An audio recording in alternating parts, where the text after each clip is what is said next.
औरत अपने शौहर के लिए अपना घर, माँ बाप, बहन भाई, लेकिन जब वही मर्द किसी दूसरी औरत के लिए अपनी बीवी को छोड़ दे। प्लीज है कि मेरे दिल में है वो कोई और नहीं है, और मैं ये पूरी कोशिश करूंगा कि तुम्हें तुम्हारे हकूक में। बस जरूरत है मुझे।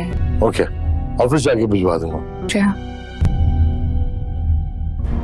ये चालबाज ड्रामे के आने वाले एक साथ में आखिरकार शादी तो हो गई रूहान और अनाया की, लेकिन अनाया है जो कि कभी भी अब रूहान को कबूल नहीं कर पाएगी, क्योंकि अभी तक वो अब अपने माजी के सदमे से बाहर नहीं आई। लेकिन वो अपने माँ बाप की खातिर और अब ऐज़ा की इज़्ज़त की खातिर अब उससे शादी तो कर लेगी। लेकिन रूहान को बहुत जल्द ये बात पता चल जाएगी कि अब अनाया रिश्ते में उसके साथ खुश नहीं है, क्योंकि अनाया का रवैया ये बात साबित कर देगा। और ये रूहान जो कि हर वक्त खुश रहता था, अब उसके चेहरे पर उदासी और मायूसी नज़र आएगी, जिसको लेकर अब असद भी उसे सवाल करेगा। लेकिन अब यही असद के सवाल जो कि अब ऐज़ा अपने कानों से सुनेगी तो वो अनाया ही को समझाएगी कि वो अपना रवैया अब रूहान के साथ अच्छा कर ले। लेकिन अनाया किसी सूरत भी ऐसा नहीं करेगी, क्योंकि वो चाहती है कि ऐज़ा को भी वो तकलीफ़ पहुँचे।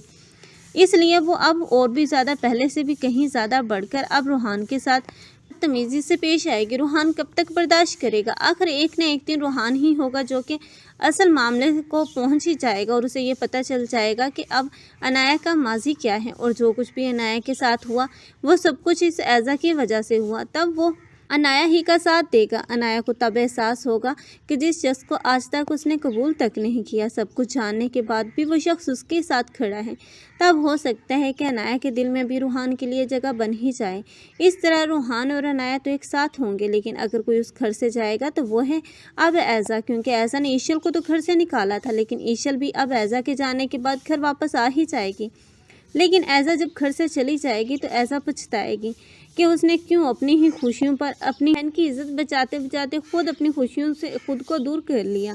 लेकिन अनाया है, उसे भी एहसास हो ही जाएगा कि ऐज़ा ने माजी में उसके साथ कुछ गलत नहीं किया, बल्कि वो उसे बचाना चाहती थी अब शियान जैसे लड़कों से, क्योंकि ईशल उसे बताएगी कि शियान का काम ही हर तरह की लड़कियों के साथ घूमना फिरना और टाइम पास करना है।